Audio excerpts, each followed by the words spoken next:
আচ্ছা,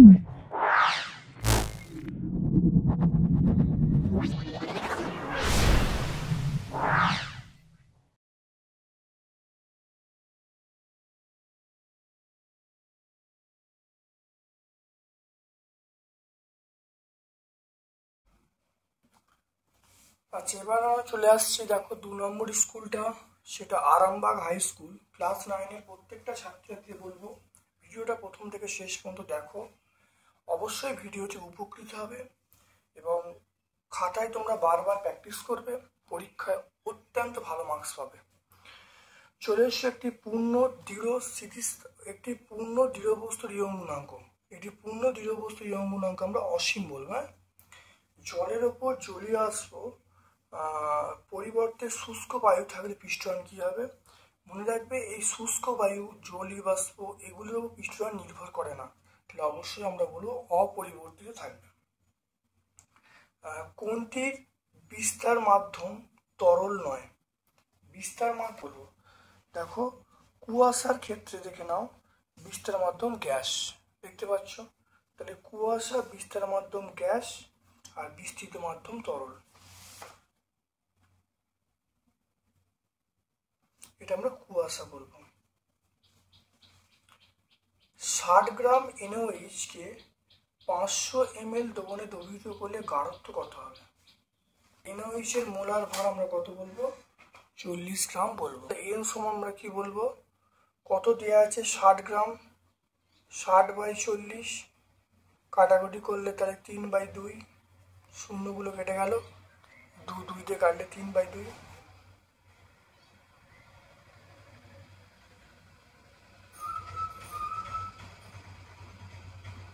তাহলে 500 ml দ্রবণে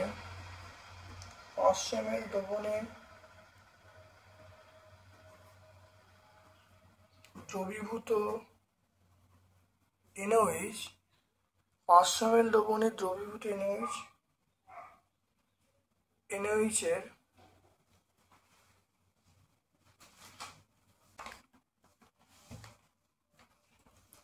500 ml দ্রবণে দ্রবীভূত NaOH এর মোল সংখ্যা 3/2। আমরা 1 বার করব, তাহলে 3/2 ইন্টু 500, আর আমরা 1000 বার করব, করলে কত আসছে? 3/2 ইন্টু 1000 করব, এটা 2 ইন্টু 500 করব, কাটাকুটি করে দাও, এটা করলে 2 হবে, তাহলে অ্যান্সার হবে 3। তাহলে দ্রবণের গাঢ়ত্ব কত হবে?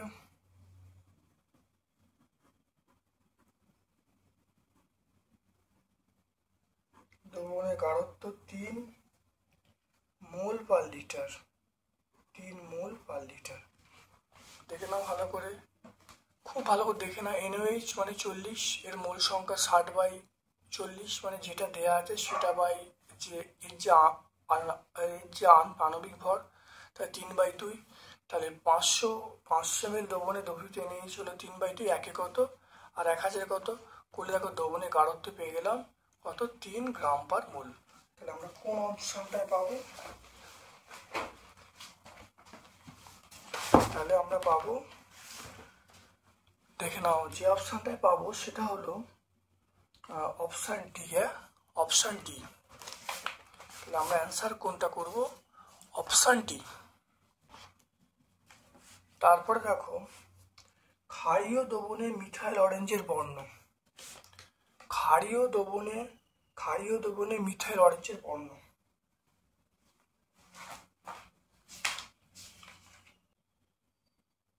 ক্ষারীয় দ্রবণে মিথাইল অরেঞ্জের বর্ণ আমরা বলবো হলুদ। Na2HPO4,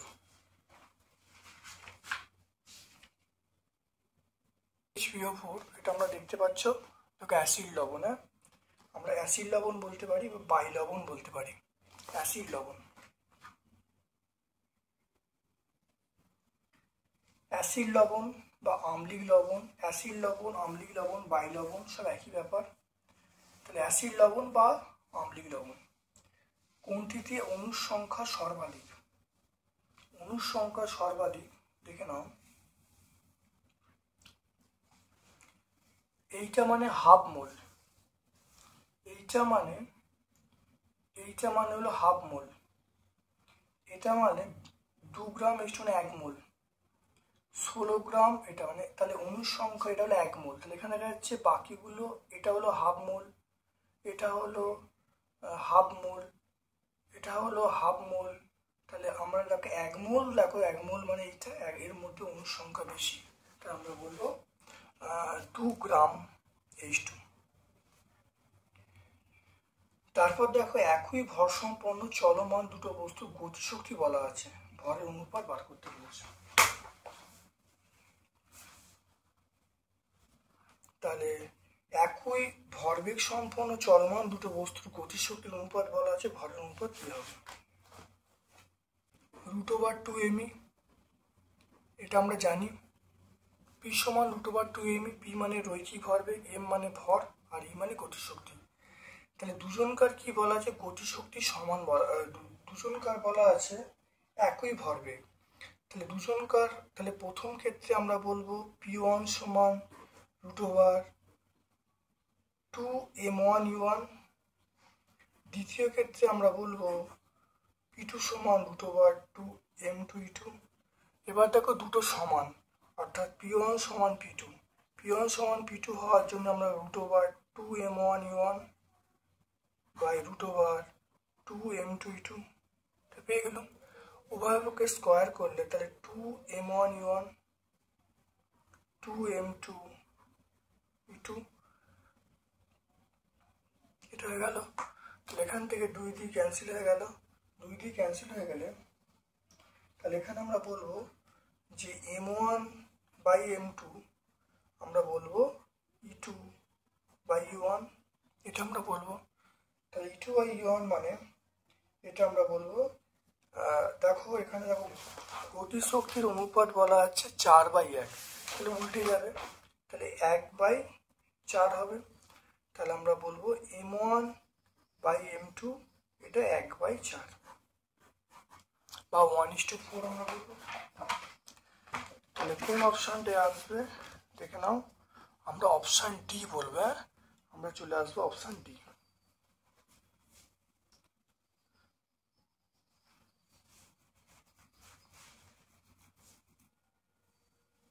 পরে দেখো চলে আসছে 1 ওয়াট সমান dash erg per second. 1 watt মানে আমরা বলবো 10⁻7 আর্ক পার সেকেন্ড। তারপরে দেখো অভিকেন্দ্র বল দ্বারা কৃতকার্য এটা 0 হয়। কোন শর্তে কৃতকার্য সর্বোচ্চ হয়? কৃতকার্য সর্বোচ্চ হয় যখন আমরা বলবো যে বল এবং সরণের মধ্যবর্তী কোণ যখন 0 ডিগ্রি হয়। বল এবং সরণের মধ্যবর্তী কোণ যখন 0 ডিগ্রি হয় তখন কৃতকার্য সর্বোচ্চ হয়। তারপর চলে আসো কার্বনের স্কেলে পারমাণবিক ভর নির্ণয়ের ক্ষেত্রে কার্বনের কোন আইসোটোপ ধরা হয়? দেখো 12, C12কে ধরা হয়। তাহলে আমরা কোন আইসোটোপ ধরবো? C12Cটাকে ধরবো। একটি নন সিস্টেমিক অ্যান্টাসিড আমরা বলবো, দেখে নাও নন সিস্টেমিক অ্যান্টাসিড, দেখো বলবো দেখে নাও নন সিস্টেমিক অ্যান্টাসিড এটা আমরা বলবো অ্যালুমিনিয়াম হাইড্রোক্সাইড, LOH3। আমরা বলবো অ্যালুমিনিয়াম হাইড্রোক্সাইড, LOH3। আচ্ছা, রয়্যাল ওয়াটার মানে আমরা অ্যাকোয়ারিজিয়াকে রয়্যাল ওয়াটার বলবো। 3 আয়তন গাঢ় HCl 1 আয়তন গাঢ় HNO3 মিশ্রণকে আমরা রয়্যাল ওয়াটার বলবো। পেজ নাম্বার 102 আমরা পেয়ে যাব।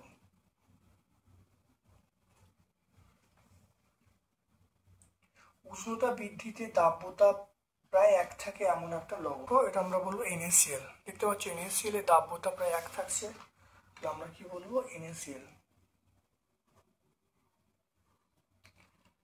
একটি তারের বিকৃতি বলা আছে এ 2%, তাহলে একটি তারের বিকৃতি 1.182%, এবং 10 মিটার দৈর্ঘ্য তারের দৈর্ঘ্য পরিবর্তন কত হবে? বিকৃতি মানে পরিবর্তন বাই আসল, তাহলে বিকৃতি যেটা বলছে সেটা হলো 0.1 তার 2%, মানে 2/100 সমান, এটা এল, আর তারের দৈর্ঘ্য আমরা 10 বলা আছে, তাহলে বিকৃতি আমরা পেয়ে গেলাম 0.182%, 2/100, আর আসল দৈর্ঘ্য কত 10 বলা আছে, এল এর মান চাইছি, শূন্য শূন্য ক্যান্সেল হয়ে গেল। এখানে দেখো করলে যেটা আসবে, দেখো এল এর মানটা চলে আসবে এখানে 0.02, তাহলে এল এর মানটা চলে আসবে 0, তাহলে কতটা পরিবর্তন ঘটবে সেটা হলো 0.02 মিটার। তারপর দেখে নাও কখন কোনো প্রবাহী অশান্ত হবে। অশান্ত হবে যখন সন্ধিবেগটা, যখন প্রবাহীর বেগ সন্ধিবেগের থেকে বেশি হবে, তাহলে অশান্ত হবে সন্ধিবেগের থেকে বেশি হয়ে গেলে। তাহলে পেজ নাম্বার 56 আমরা পেয়ে যাবো সন্ধিবেগ, মানে সন্ধিবেগ ওভারটেক করলে বা সন্ধিবেগের থেকে বেশি হয়ে গেলে।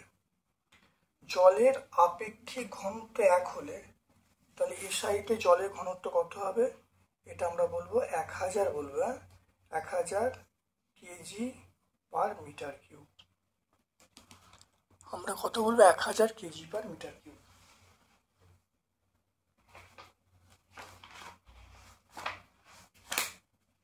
উত্তরগুলো আরেকবার দেখে নাও, উত্তরগুলো আরেকবার মিলিয়ে নাও। কোনো সম্পূর্ণ দৃঢ় বস্তুর ইয়ং গুণাঙ্ক অসীম, জলের ওপর জলীয় বাষ্পের পরিবর্তে শুষ্ক বায়ু থাকলে পৃষ্ঠটান একই থাকবে, বিস্তার মাধ্যম নয় সেটা কুয়াশা,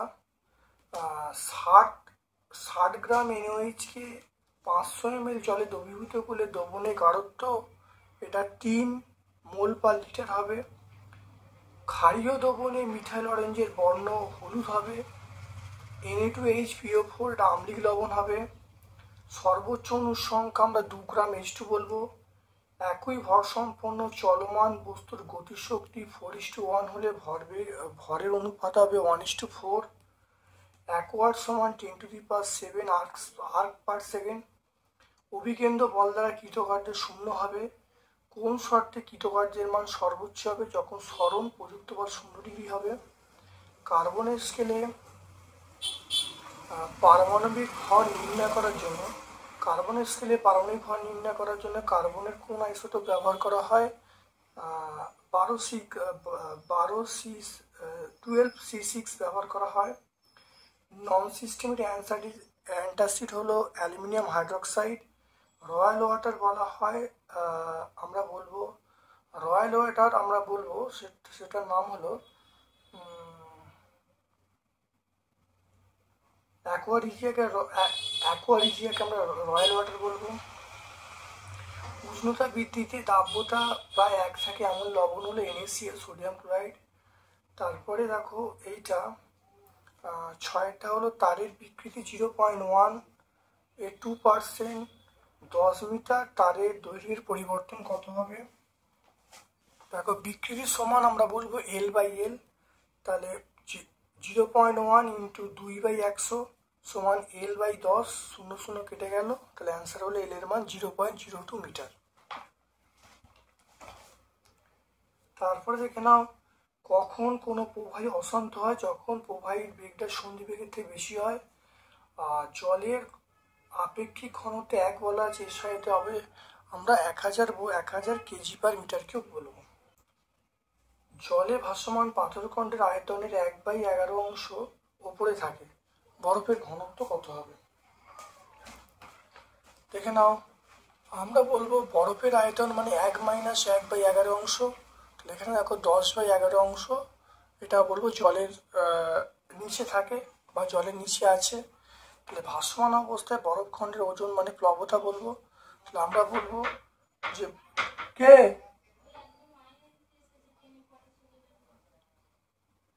ও ওপরে পাটটা দাও।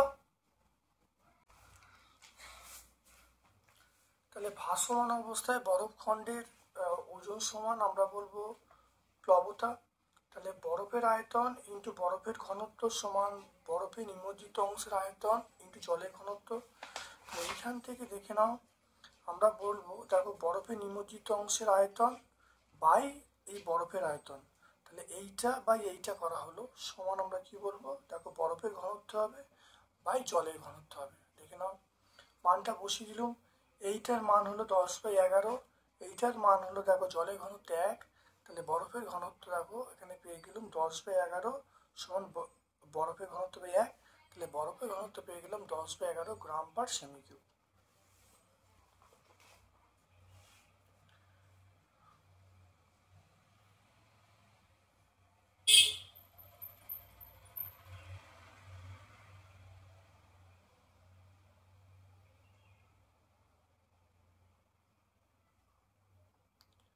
তারপরে দেখে নাও, এরপরে দেখে নাও সীসা, তামা এবং সীসা দ্বারা গঠিত একটি সংকর ধাতুর আয়তন ও ভর বলা আছে।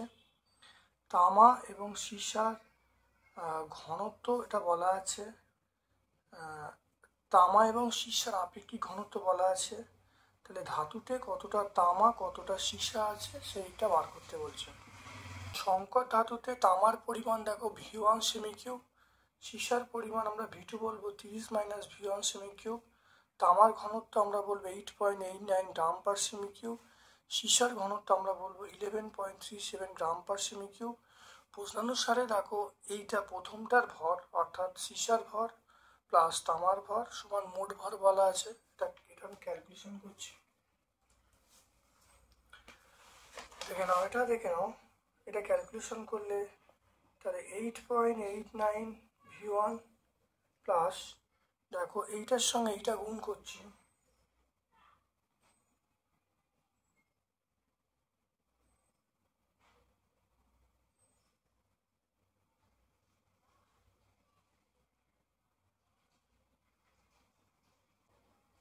এটার সঙ্গে গুণ করলে যেটা পাবো 341.1 মাইনাস 11.31 V1 পাবো।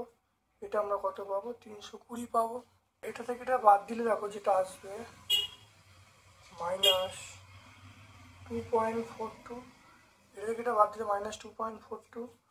এবার দেখো 320 থেকে এই 341 বাদ দিই,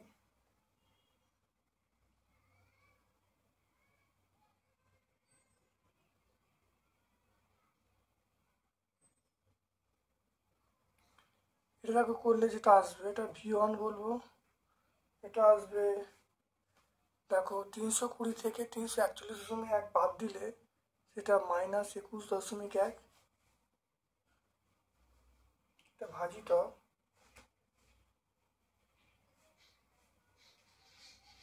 21.1 বাই মাইনাস 2.24, এটা করলে দেখো 8.71, 8.71 মানে তাহলে তামার পরিমাণ পেয়ে গেলাম। তাহলে 30 থেকে বাদ দিলে 30 মাইনাস 8.71 এটা বাদ দিলে আমরা সীসার আয়তন পাবো। তাহলে আমরা পেয়ে যাবো, দেখে নাও অতএব তামার আয়তন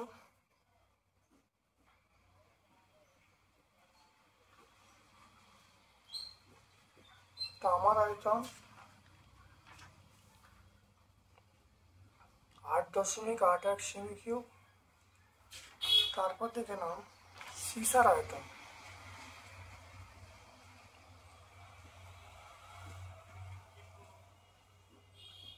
সীসার আয়তন এটা আমরা পাবো 30 মাইনাস 8.71 আয়তন পেয়ে যাবো, সীসার আয়তন পেয়ে যাবো।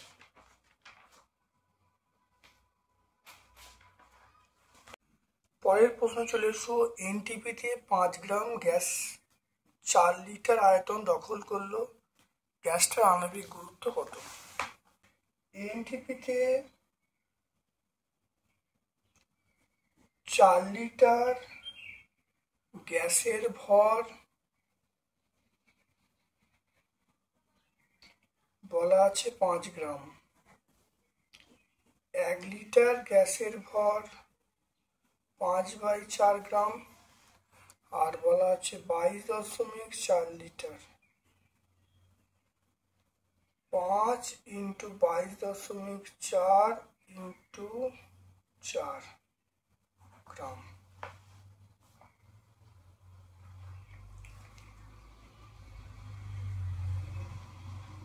একশো বারো হবে 112/4, 28 গ্রাম।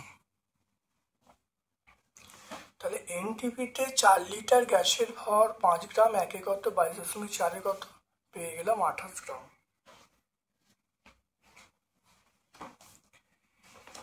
এরপর চলে এসো আণবিক ভর এবং সংকেত ভরের দুটো পার্থক্য। দেখে নাও আণবিক ভর, সংকেত ভরের পার্থক্য দেখতে পাচ্ছ। একটা সংজ্ঞা দিয়ে বলা আছে। আর একটা বলা আছে যে আণবিক ভর এটা হলো যে কোনো মৌলিক বা যৌগিক পদার্থের অণুর অস্তিত্ব থাকলে তাদের আণবিক ভর বলবো, আর যদি অণুর অস্তিত্ব না থাকে তাহলে সংকেত ওজন কথাটা বলবো। আর এছাড়া এটা কিভাবে নির্ণয় করব? আণবিক ভর নির্ণয় করার নিয়ম হলো যে অণুর মধ্যে উপস্থিত পরমাণুগুলির পারমাণবিক ভরের সমষ্টি থেকে নির্ণয় করা হয়। এখানে দেখো সংকেত যৌগের অণুর সংকেতে উপস্থিত পরমাণুর আয়ন বা পরমাণু ভরের সমষ্টি থেকে নির্ণয় করা হয়।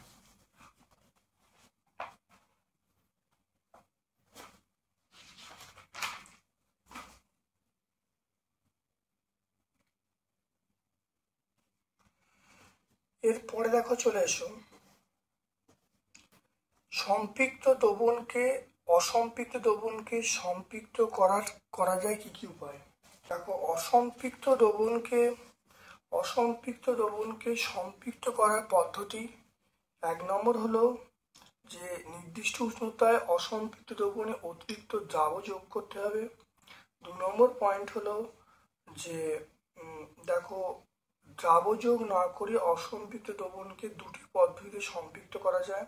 এখন উষ্ণতা কমাতে হবে বা অসম্পৃক্ত দ্রবণটা উত্তপ্ত করে বাষ্পীত করার পরে পুনরায় ঘরের তাপমাত্রা ফিরিয়ে আনলে দ্রবণটা অসম্পৃক্ত হয়ে যাবে। তাহলে দুটো পয়েন্ট আমরা বলে দেবো। পেজ নাম্বার 92 আমরা পেয়ে যাব।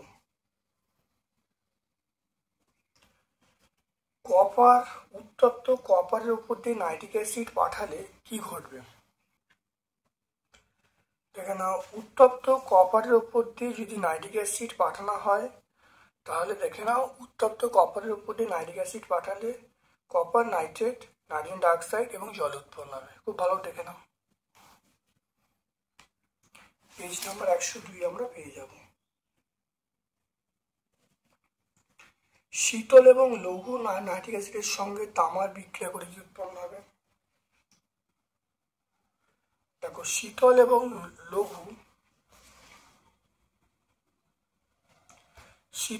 লঘু এটার সঙ্গে দেখো কপারের বিক্রিয়া করলে যেটা উৎপন্ন হবে বর্ণ হয়ে নাইট্রাস অক্সাইড উৎপন্ন হবে, কিউবিক নাইট্রেট উৎপন্ন হবে। দেখে নাও আমরা এই বিক্রিয়াটা বলবো। এটা 103 পেজে তোমরা পেয়ে যাবে।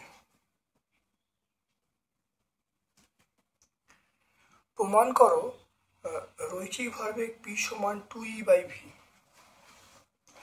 দেখেন গতিশক্তি সমান ½ mv²।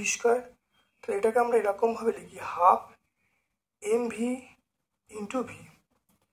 তাহলে E সমান আমরা বলবো তাহলে ½ mv মানে P × v।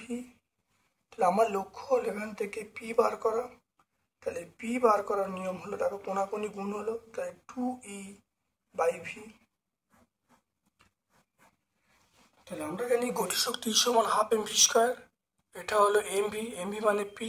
তাহলে আমরা P সমান পেয়ে গেলাম, P সমান আমরা কোনাকুনি গুণ করলাম 2E/v। তাহলে E সমান P সমান পেয়ে গেলাম দেখো 2E/v আমরা পেয়ে যাব। তাহলে এটাই প্রমাণিত।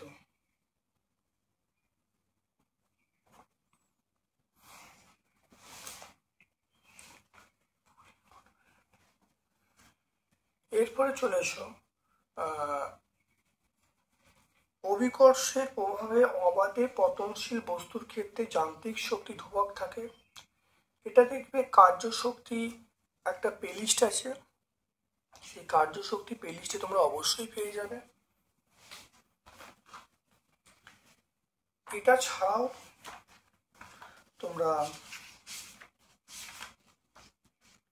তোমাদের বইয়ে দেখো 137 পেজে দেখো অবাধে পতনশীল বস্তু যান্ত্রিক শক্তি ধ্রুবক, এটা প্রমাণটা দেখো আছে, এটাও তোমরা পেয়ে যাবে। তাহলে তোমরা কার্যশক্তি দেখবে, কার্যক্ষমতা শক্তি একটা প্লেলিস্ট আছে, সেই প্লেলিস্টে তোমরা পেয়ে যাবে এটা উত্তরটা, অবশ্যই উত্তরটা পেয়ে যাবে। আর না হলে তোমরা 137 পেয়ে তোমরা দেখে নেবে, তোমরা টেক্সট বই 137।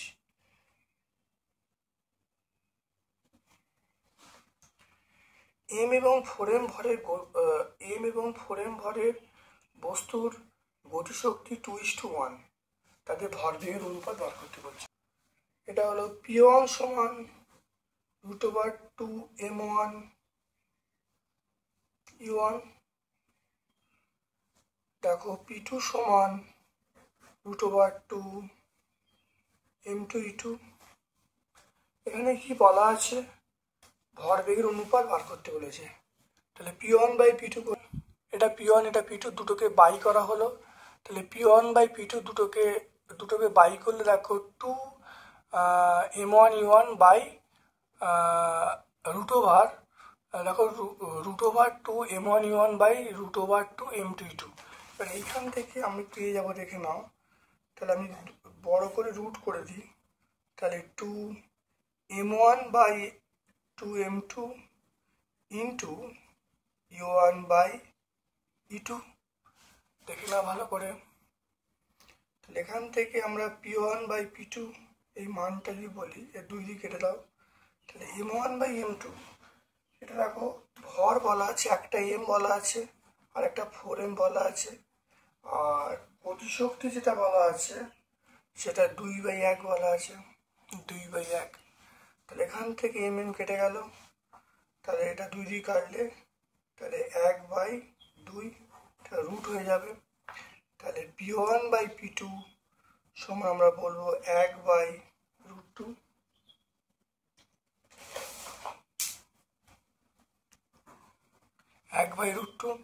তাহলে আমি এখান থেকে P1/P2 সমান পেয়ে যাবো 1:√2, দেখে নাও। তাহলে আমরা প্রথমে দেখেন এটা P1, এটা P2, এই দুটোকে বাই করেছি, P1/P2 সমান √2 m1 E1 by √2 m2 E2। এর পরের স্টেপ আমরা চলে আসছি এইখানে, দেখো বড় করে রুট দিয়েছি, তাই 2 দিয়ে কেটে গেল, তাহলে √m1, দেখো √m1 m2 into E1 E2, মানগুলো বসিয়ে দিয়েছি, বসিয়ে দেখো 1/√2 হয়েছে, তাহলে P1:P2 কত, 1:√2।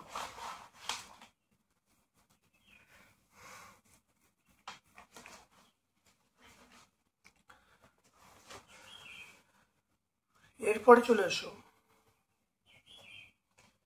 একটি, দেখো অথবা প্রশ্ন, একটি হালকা একটি ভারী বস্তুর গতিশক্তি সমান, কোনটির ভরবেগ বেশি হবে?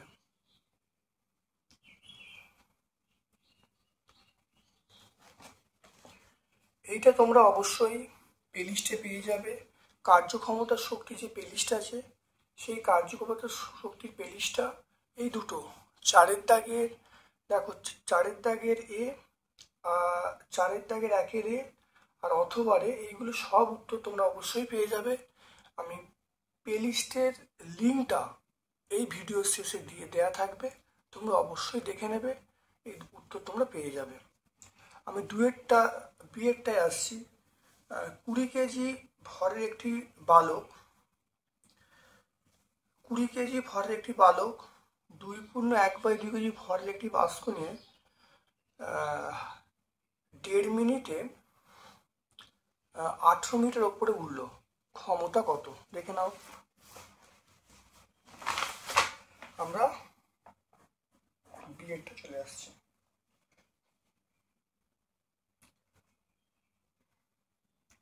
তাহলে মোট ভর কত? মোট ভর 20 কেজি প্লাস 2/1/2 কেজি। এটা তাহলে কত হবে? 22.5 কেজি। তাহলে 22.5 কেজি পেয়ে গেল। এটা মানে 2/1/2 মানে 2.5, তাহলে এটা হলো 22.5 কেজি।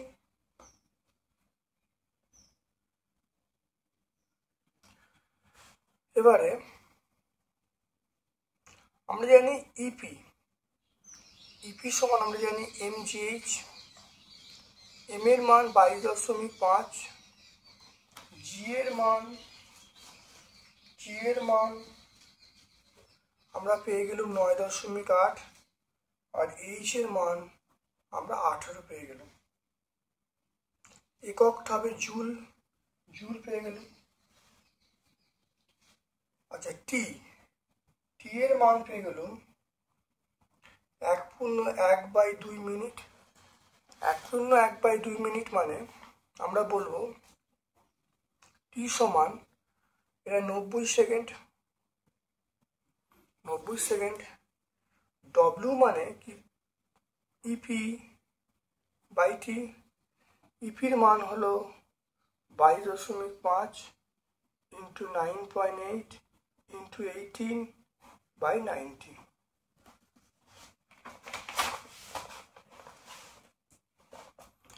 এটা হলো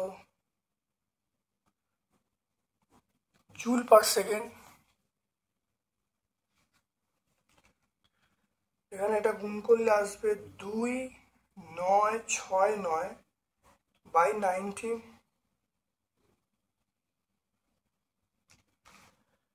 এটা ওয়াট পার সেকেন্ড। এটা ভাগ করলে আসবে 44.1 জুল পার সেকেন্ড, বা এটাকে আমরা বলবো ওয়াট বলবো। এইটাকে আমরা ডব্লিউ, এটাকে আমরা পি বলবো। এটাকে আমরা পি বলবো। পি মানে ক্ষমতা। তাহলে দেখে নাও, আমরা ইপির মান পেয়ে গেছি mgh, টি এর মান 90 সেকেন্ড, পি মানে ক্ষমতা। পি মানে আমরা বলবো ক্ষমতা। মানে ইপি বাই টি।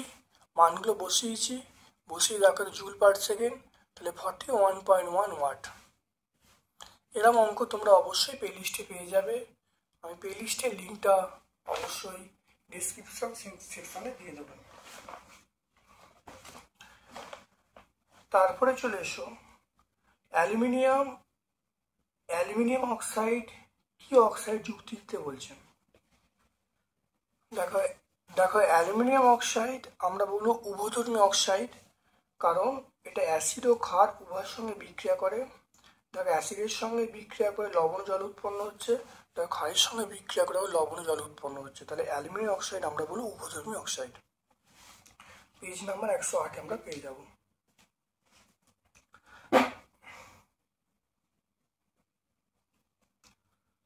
তারপর দেখো অ্যামোনিয়াম সালফেট এবং সোডিয়াম বাইসালফেট কোন শ্রেণীর লবণ? সালফেট, অ্যামোনিয়াম সালফেট, এটা আমরা পাবো অ্যামোনিয়াম সালফেট, এটা সমিত লবণ পাবো, সমিত লবণ। আর তারপরটা দেখো যেটা আছে সেটা হলো সোডিয়াম বাইসালফেট আমরা বলবো অ্যাসিড লবণ। আমরা অ্যাসিড লবণ বলবো।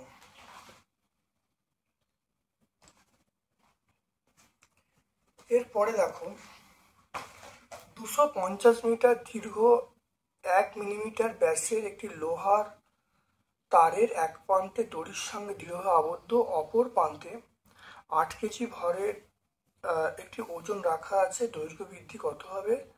আর ইউ গুণাঙ্ক বলা আছে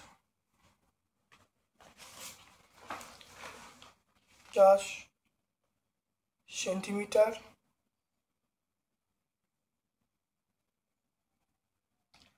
আর এর মান বলা আছে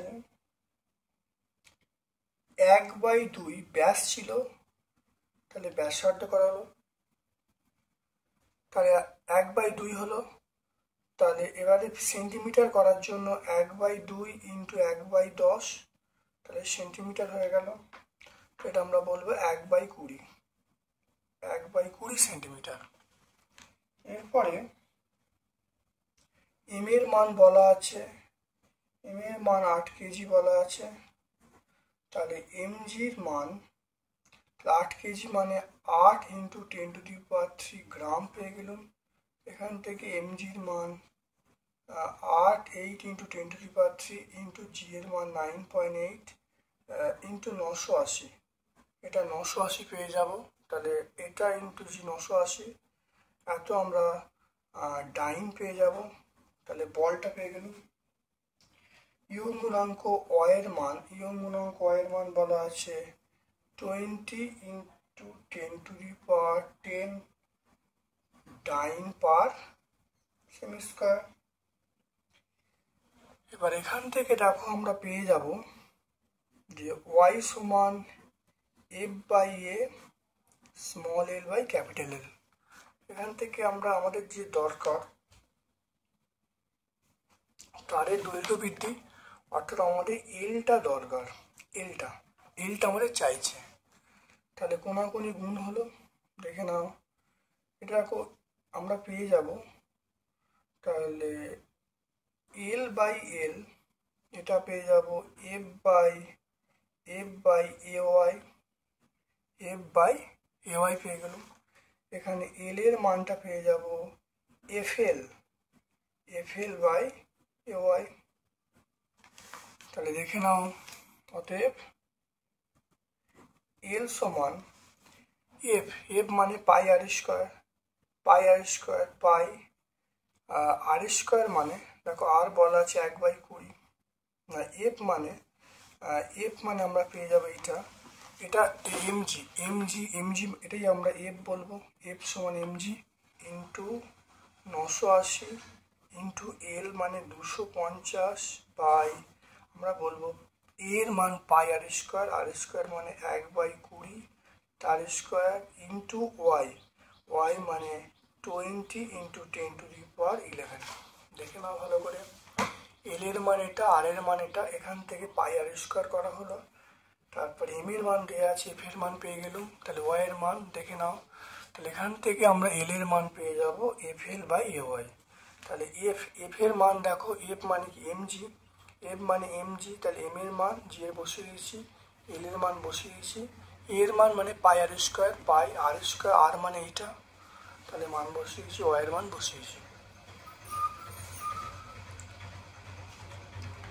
এটা করলে দেখো যেটা আসবে 8 into 10⁻³ into 980 into 250 by pi into এটা হলো 1। তাহলে দেখে নাও, এটা দেখো পাই আর স্কোয়ার, তাহলে এখানে আমরা 20 বলবো, 20 ইন্টু 20, এটা দেখো এটা 20 রইল, 20 ইন্টু 10⁻11, তাহলে একটা 20 ক্যান্সেল হয়ে গেল, দেখতে পাচ্ছ।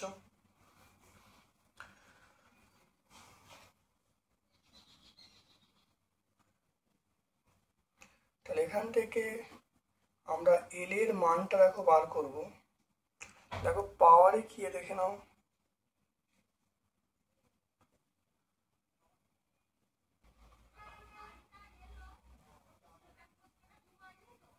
দেখাটা গুণ করছি,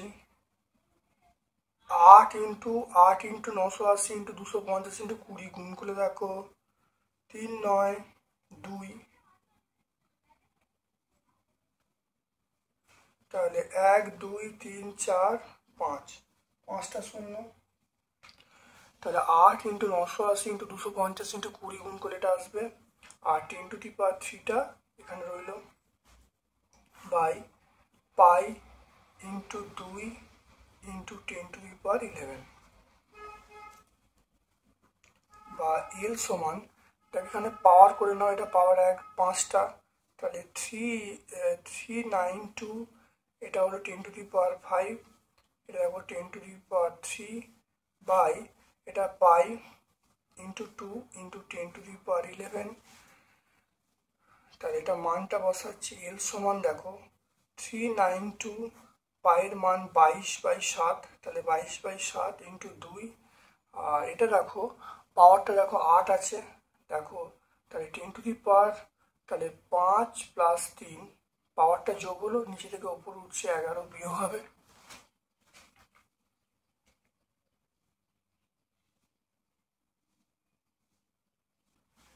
তাহলে এটা দেখো 2 দিয়ে কাটলে 196, আবার 2 দিয়ে কাটলে 98, তাহলে 98 ইন্টু 7/11।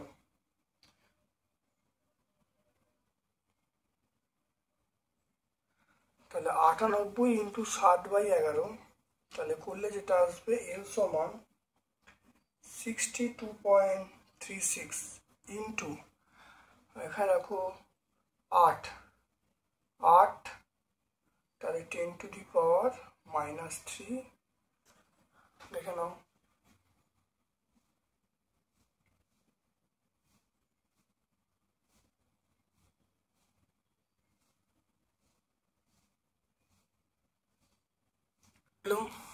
তাহলে অতএব এল সমান আমরা পেয়ে যাব, দেখে নাও 0.06236।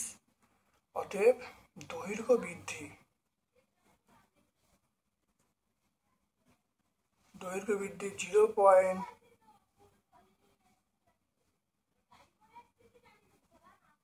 0.06236 এত সেন্টিমিটার। তাহলে এল এর মান দেয়া আছে, ব্যাস দেওয়া আছে, ব্যাসার্ধ করা হলো, 2 দিয়ে ভাগ করা হলো। তাহলে এবার দেখো 10 দিয়ে ভাগ করলে সেন্টিমিটার হলো। এম এর মান দেওয়া আছে, এফ সমান mg। আমরা জানি ওয়াই এর মানটা দেওয়া আছে, দেখে না ওয়াই সমান F/l/L। তাহলে এল এর মান আমি এখানে পেয়ে যাচ্ছি। প্রত্যেকের দেখো মানগুলো বসিয়ে দিয়েছি, বসিয়ে ক্যালকুলেশন করেছি। ক্যালকুলেশন করলে উত্তর আমি পেয়ে গেলাম কত, 62.36 × 10⁻³ বা এল এর মান পেয়ে গেলাম 0.06236 এত সেন্টিমিটার আমরা পেয়ে গেলাম। দেখে নাও পীড়ন এবং বিকৃতির মধ্যে, পীড়ন ও বিকৃতির মধ্যে কোনটা মৌলিক? পীড়ন ও বিকৃতির মধ্যে অবশ্যই বিকৃতিটা মৌলিক। আমরা কি বলবো, বিকৃতিটা মৌলিক। বায়ুতে এবং জলে কোনো বস্তুর ওজন বলা আছে 0.8 আপেক্ষিক ঘনত্ববিশিষ্ট তরলে নিমজ্জিত অবস্থায় বস্তুর ওজন নির্ণয় করতে বলছে, এবং তরলের সাপেক্ষে বস্তুটির আপেক্ষিক ঘনত্ব কত আছে 100 গ্রাম।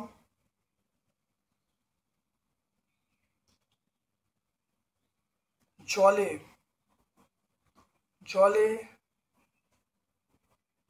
কোনো বস্তুর ওজন, জলে কোনো বস্তুর ওজন 40 গ্রাম। ওজনের আপাত হ্রাস,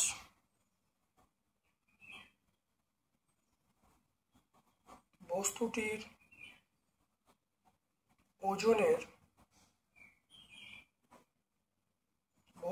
ওজনের আপাত হ্রাস W1 - W2, এটা 100 গ্রাম। তাহলে 100 মাইনাস, এটা হলো 100 - 40 গ্রাম, তাহলে আমরা বলবো 60 গ্রাম। অপসারিত জলের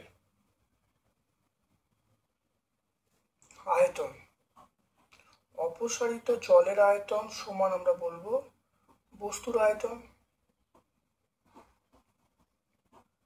অপসারিত জলের আয়তন সমান বস্তুর আয়তন,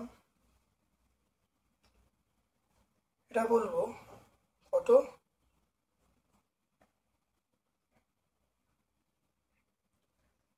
কত 60 বলবো। এটা জলে মানে আমরা বাই 1 করব, তাহলে অপসারী জলের আয়তন আমরা এটা কত করব, বাই 1 করব।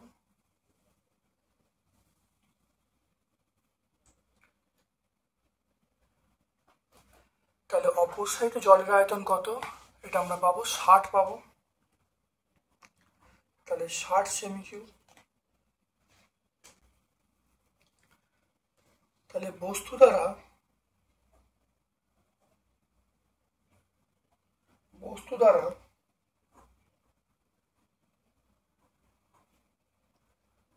অপসারিত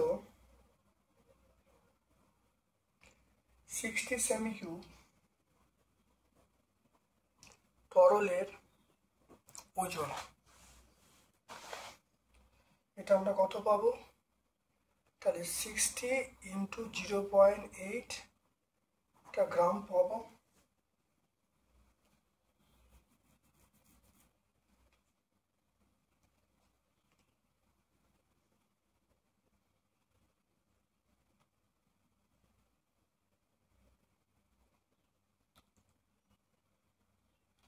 এটা আমরা কত 48 পাবো, 48 গ্রাম।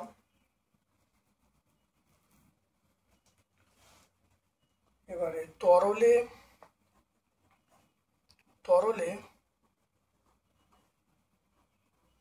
নিমজ্জিত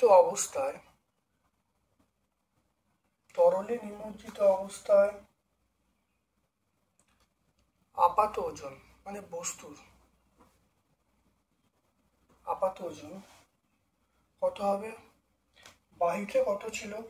বাহিতে ছিল 100, তাহলে 100 থেকে আমরা 48 বাদ দেবো।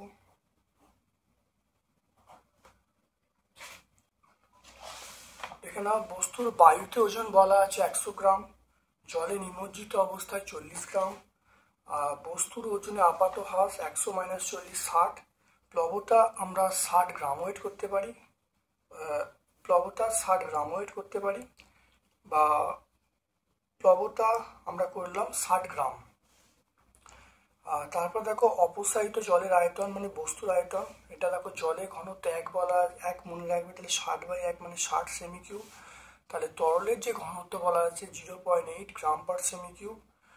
ওখানে আপেক্ষিক গুরুত্ব দেওয়া আছে, সিরিয়াস পদ্ধতিতে আপেক্ষিক গুরুত্ব আর ঘনত্ব একই, সেজন্য 0.8ই হবে ওই তরলের ঘনত্ব। তাহলে বস্তু দ্বারা অপসারিত তরলের আয়তন, তরলের ওজন কত হবে সেটা আমরা বলবো 60 এটা গুণ করলে গ্রাম পেয়ে যাব। তাহলে তরলে নিমজ্জিত অবস্থায় বস্তুর আপাত ওজন কত হবে? 100 থেকে 38 বাদ দিলে 52 গ্রাম। বস্তুর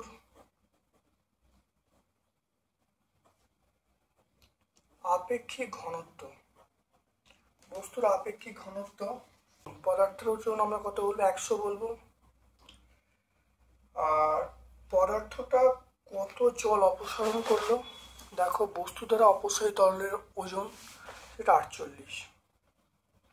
তাহলে মনে রাখতে হবে আপেক্ষিক ঘনত্ব বার করার নিয়ম, পদার্থটার যে ওজন সে ওজনটা আর বস্তুটা কতটা তরল অপসারণ করলো। দেখো বস্তু দ্বারা অপসারিত তরলের ওজন সেটা কত? 48, তাহলে 100/48। আর্কিমিডিসের নীতি বিবৃত করতে বলছে।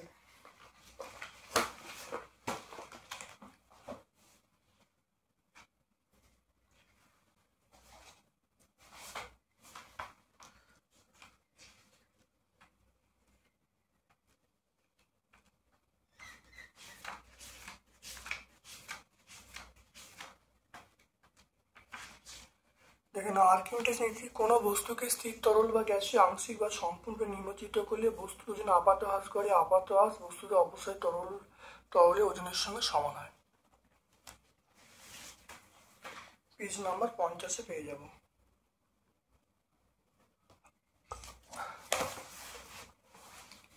এরপর দেখো সোডিয়াম হাইড্রক্সাইডের 4 লিটার জলীয় দ্রবণে 40 গ্রাম সোডিয়াম হাইড্রক্সাইড দ্রবীভূত হলে দ্রবণটির মোল বা লিটার এককে মাত্রা নিন। NaOH এর আমরা আণবিক ভর বলবো, আণবিক ভর কত হবে? 23 + 16 + 1, এটা করলে কত হবে? 40 হবে। তাহলে 1 মোল NaOH এর ভর আমরা বলবো 40 গ্রাম।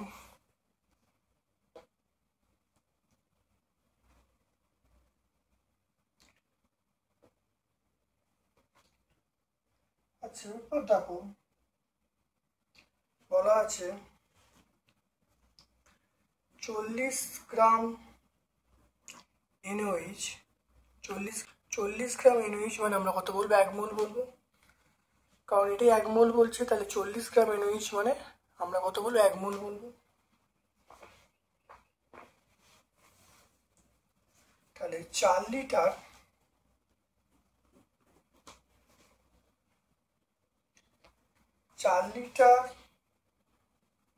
দ্রবণে 4 লিটার দ্রবণে দ্রবীভূত NaOH, 4 লিটার দ্রবণে দ্রবীভূত NaOH কত? সেটা আমরা কত বলবো? 1 মোল বলবো। 1 লিটার দ্রবণে দ্রবীভূত NaOH 1/4 হবে। 1/4 মানে আমরা বলবো 0.25। 1/4 0.25। তাহলে দ্রবণের মাত্রা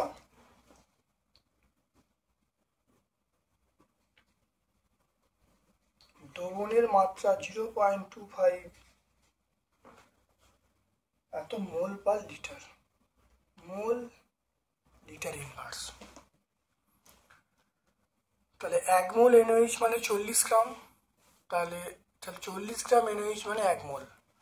তাহলে 4 লিটার দ্রবণে দ্রবীভূত NaOH 1 মোল, একে কত? 1/4, তাহলে দ্রবণের মাত্রা হবে 0.25 মোল লিটার ইনভার্স। এরপর চলে এসো দ্রবণের সংজ্ঞায় উষ্ণতা উল্লেখ থাকে কেন।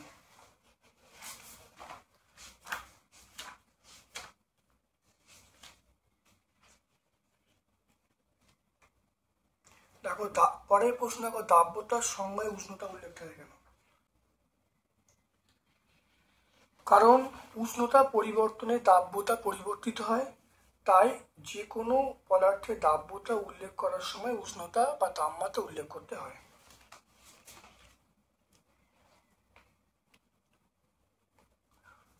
তারপর চলে এসো পারমাণবিক ভর একক ভিন্ন রাশি কেন?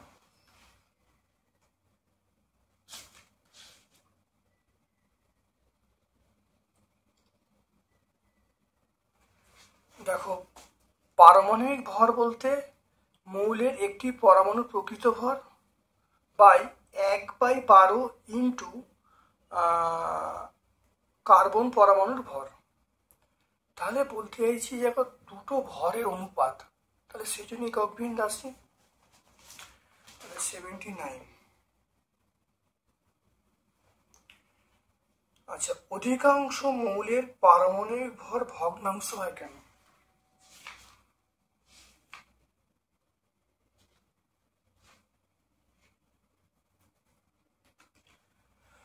দেখো অধিকাংশ মৌলের পারমাণবিক ভর ভগ্নাংশ হয় কারণ প্রকৃতিতে মৌলের অনেক আইসোটোপ নিয়ে গঠিত হয়, তাহলে আইসোটোপগুলির ভরগুলোকে যোগ করে তাকে গড় করতে হয়, সেই জন্যই ভগ্নাংশ চলে আসে।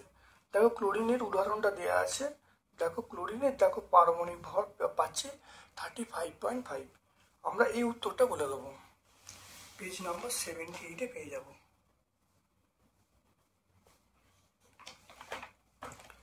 আজকে আমরা আরামবাগ হাই স্কুল সম্পূর্ণ ব্যাখ্যা করলাম। ভিডিওটা প্রথম থেকে শেষ পর্যন্ত দেখো, চ্যানেলটাকে সাবস্ক্রাইব করবে, ভিডিওটাকে লাইক করবে, বেল বাটনে ক্লিক করে দেবে। আমার পক্ষ থেকে সকলকে ধন্যবাদ এবং শুভ কামনা জানাচ্ছি।